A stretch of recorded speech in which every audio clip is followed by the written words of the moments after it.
नमस्कार दोस्तों, मैं सीए कुमार जैन आपका स्वागत करता हूँ अपने यूट्यूब चैनल पे। आज हम एक बहुत ही महत्वपूर्ण इनकम टैक्स केस की चर्चा करेंगे, जो कैपिटल गेन टैक्स और ट्रांसफर की परिभाषा को समझने के लिए बहुत ही अत्यंत अत्यंत उपयोगी है।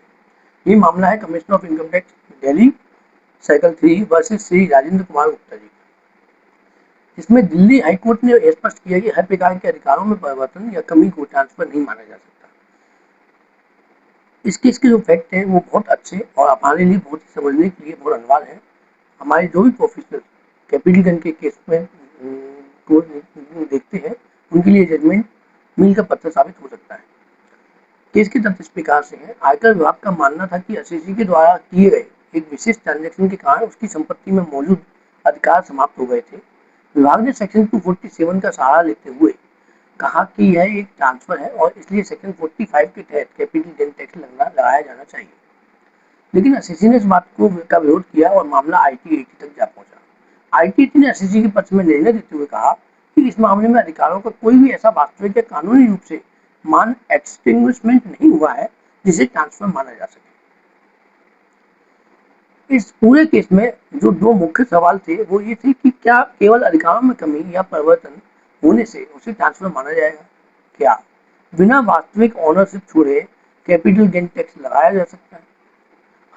दिल्ली हाई कोर्ट ने आईटीएटी के निर्णय को सही माना और कोर्ट ने कहा कि केवल अधिकारों में बदलाव या कमी होने से ट्रांसफर नहीं माना जा सकता।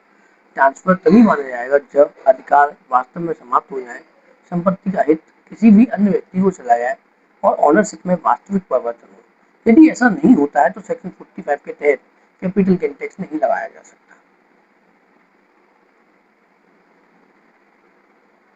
इस निर्णय से ये सिद्ध होता है कि हर एक्सटिंग्विशमेंट ट्रांसफर नहीं होता। कैपिटल गेन लगाने के लिए वास्तविक ट्रांसफर होना अनिवार्य है और केवल टेक्निकल या नोशनल बदलावों के आधार पर टैक्स नहीं लगाया जा सकता और ना ही लगाना चाहिए। रेवेन्यू को साबित करना होगा कि एसएससी ने वास्तव में अपने अधिकार त्याग दिए हैं। यह निर्णय विशेष रूप से उपयोगी है उन प्रॉपर्टी ट्रांजेक्शन के लिए, फैमिली सेटलमेंट या अरेंजमेंट्स के लिए, डेवलपमेंट एग्रीमेंट्स के लिए, रीस्ट्रक्चरिंग ट्रांजेक्शन के लिए, कैपिटल गेन लिटिगेशन के लिए। और दोस्तों, इस निर्णय से यह महत्वपूर्ण सिद्धांत स्थापित होता है कि कैपिटल गेन टैक्स तभी लगेगा जब वास्तव में ट्रांसफर हुआ हो। केवल अधिकारों में परिवर्तन, कमी होने से टैक्स की लायबिलिटी उत्पन्न नहीं होती। यदि आपको वीडियो अच्छी लगी हो तो वीडियो को लाइक करें, चैनल को सब्सक्राइब करें, बेल आइकन का बटन अवश्य दबाएं। मैं सीए कुमार जैन, फिर मिलेंगे एक महत्वपूर्ण जजमेंट के साथ। धन्यवाद। जय हिंद।